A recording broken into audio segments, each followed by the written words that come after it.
Hello বন্ধুরা, কেমন আছো তোমরা সবাই? আশা করি ভালো আছো। নিয়ে এসেছি তোমাদের জন্য একটি নতুন ব্লগ। ত্রিপুরার পাপেট থিয়েটারের 50 বছর পূর্তি উপলক্ষে ত্রিপুরা আন্তর্জাতিক পুতুল নাট্য উৎসব, যেটা শুরু হয়েছিল রবীন্দ্র শতবার্ষিকীতে 26 থেকে 28 ফেব্রুয়ারি পর্যন্ত সেটা ছিল। আমিও সেখানকার অংশীদার হয়ে রানীর লম্বা চুলের কাহিনী, রহস্যের ব্যাপারটা নিয়ে এলাম ব্লগটিতে। এখানে বাংলাদেশ, স্পেন, ব্রাজিল, আমেরিকা এই কান্ট্রিগুলিও পার্টিসিপেট করেছিল এই পুতুল নাট্য উৎসবে। আচ্ছা চলো তাহলে দেখি আমরা নাটকটা।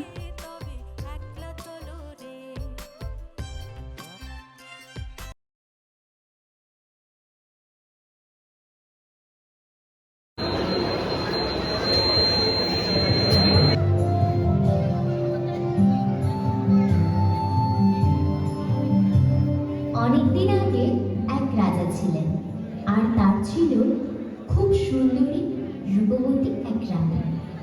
সেই রাজা ছিলেন খুব অহংকারী, তার রূপ, জ্ঞান ও বুদ্ধি নিয়ে বলে বা বীরত্বে তার রাজ্যের কোনো যুবকই তার কাছে দাঁড়াতে পারত না। তার উপর তার দেশে তার মতো ধনীও কেউ ছিল না। রাজার থেকে ধনী কি কেউ থাকে? থাকে না তো।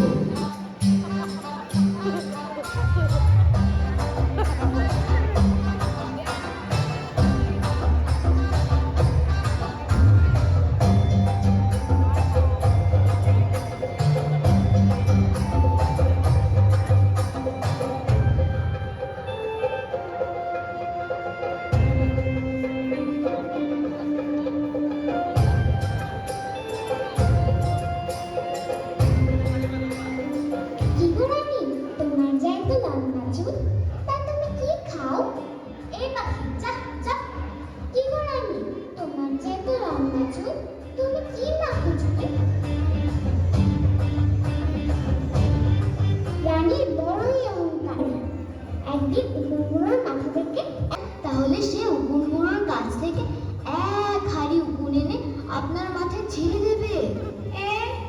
ও পাখি শোন শোন, আমার ঘন কালো লম্বা চুলের রহস্য হলো কি রহস্য? রহস্য হলো বিশুদ্ধ বিশুদ্ধ বিশুদ্ধ নারকেল তেল আর আম। রানীমা, মহারাজ মন্ত্রীকে নিয়ে এদিকে আসছেন, ওইদিকে চলুন। পাখি, তুমি ভেতরে এসো।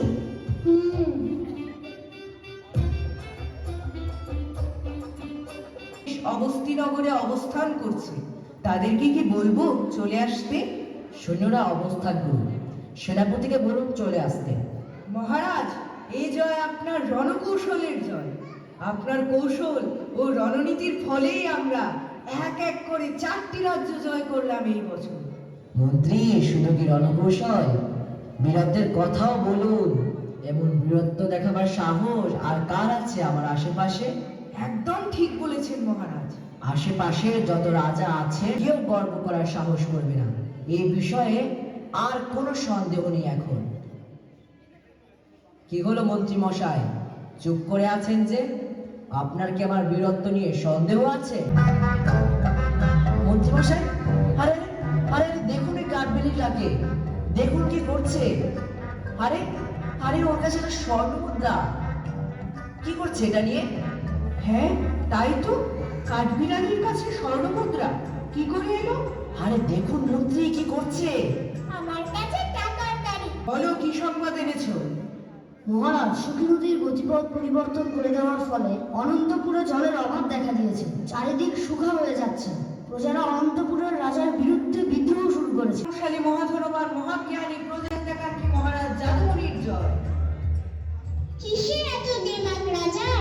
কার ধনে হয় ধনী? আমার টাকা নিয়েছে রাজা, শুনছে যাদবনি। দূত, তুমি এখন আসতে পারো। কি শরীর চর্চা করছি রানী, শরীর সুস্থ রাখতে হবে তো। এইদিকে আপনার মধ্যাহ্ন ভোজনের সময় যে পার হয়ে যাচ্ছে। এইসব চব্য চস্য যদি ঠান্ডা হয়ে যায়, তাহলে তো আর এই শান্তি উপভোগ করতে পারবেন না। আর বলো না, এই ইয়েটা চালিয়ে মারছে। হোক, এটাকে ধরো। যথার্থ মহারাজ। মহারাজ, মহারাজ, কি হলো আপনার মহারাজ?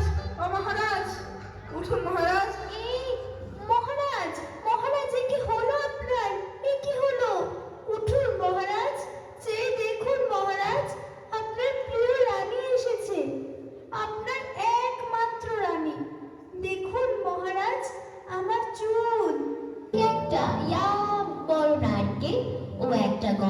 ফুল রানীকে উপহার দিল তার চুলের জন্য।